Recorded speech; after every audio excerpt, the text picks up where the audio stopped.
A song for Amelia. In the heart of Florence, where the Arno River painted golden reflections on cobblestone streets, lived a struggling musician named Leo. Every evening, he played his violin at the Ponte Vecchio, hoping his music would speak to someone's heart. Leo had come from a small village in southern Italy, chasing the echoes of Vivaldi and Paganini. His life was simple.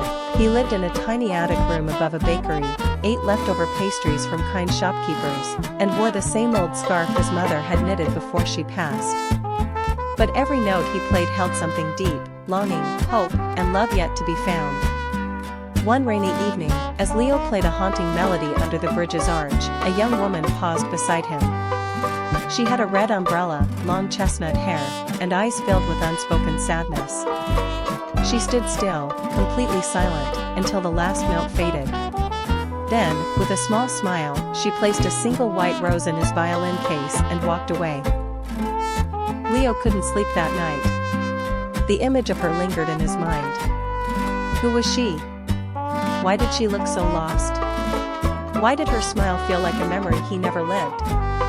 The next evening, and every evening after, Leo played the same melody, hoping to see her again. And she came. Not every day, but often enough. She never spoke. Just stood in the same spot, listened quietly, and left a white rose. One day, he gathered the courage.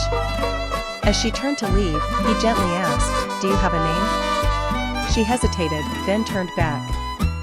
"Amelia," she whispered. From that day, a silent friendship blossomed. They never spoke much, but the music became their conversation. Leo wrote a new melody each week, each one inspired by her quiet strength, her mysterious sadness, and the way she made the world pause around her. One evening, after he played a piece he called "The Rain in Her Eyes," she finally stayed longer.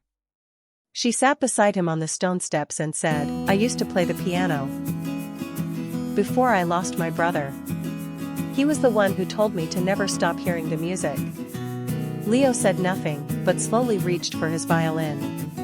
"Let's play something together." She looked surprised. "I haven't played in years." "You don't need to," he said, placing the violin gently in her hands. "Just feel." She closed her eyes. And as her fingers moved across the strings, something within her cracked open. Tears rolled down her cheeks. Not from sorrow, but from release. After that night, they began meeting more often. Leo taught her to find music again, not in perfection, but in emotion. Amelia helped Leo believe his music mattered, not just as street performance, but as healing. Months passed. Seasons changed. Tourists came and went. But Leo and Amelia stayed. And one evening, under a sky full of stars, Leo played the most beautiful melody he'd ever written. He called it "A Song for Amelia." When the last note ended, he knelt before her and whispered, "Will you write the rest of our song with me?" Amelia smiled, tears glistening in her eyes, and said, "I already have."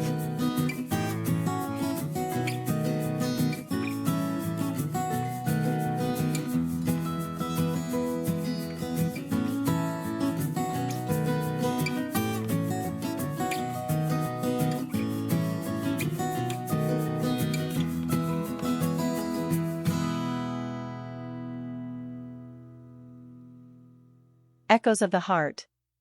In the heart of Florence, Italy, where golden light bathed terracotta rooftops and narrow cobbled streets whispered secrets of the past, lived a young artist named Elena Russo. Her days were filled with sketching the world as she saw it, vivid, emotional, and infinitely beautiful. But her heart, despite the colorful world she painted, remained cloaked in shades of solitude. Every morning, Elena would set up her easel near the Arno River, beneath a willow tree that bowed gently over the water. That tree had become her sanctuary, a place where she could dream. She had long believed in the idea of love, though she'd never truly felt it. Until the day he arrived. Luca Moretti was a musician from Venice who had come to Florence in search of inspiration. He played the violin with such passion that people often stopped in the street just to listen. One afternoon, his music drifted through the air and found Elena as she painted. The melody was soft, haunting, and impossibly beautiful. It stirred something deep inside her. Their eyes met for the first time across the crowd.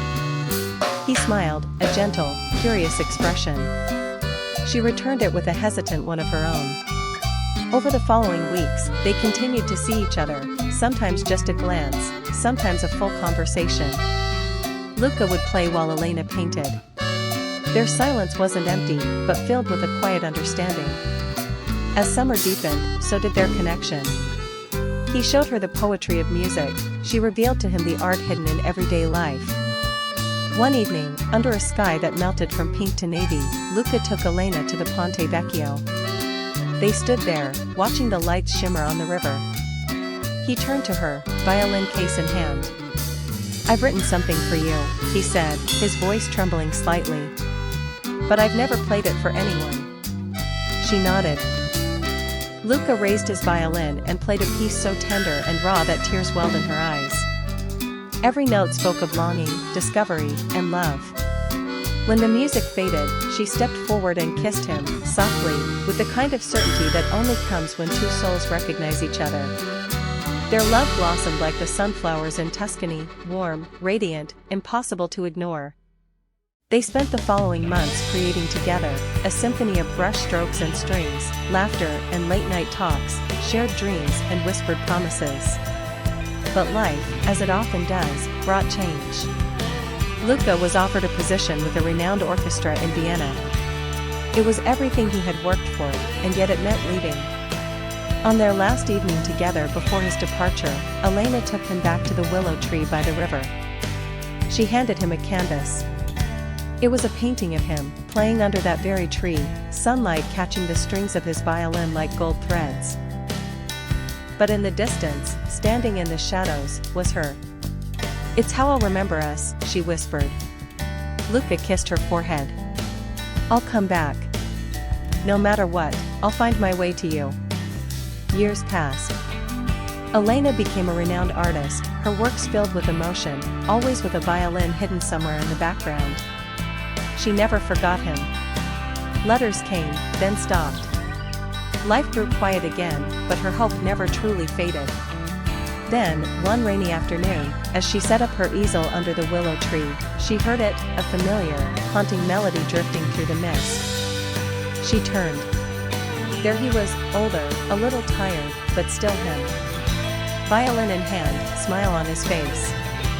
"I told you I'd come back." She ran to him, tears streaming, laughter spilling from her lips. And as the rain fell around them, the city of Florence held its breath for a love that had waited, endured, and finally found its way home.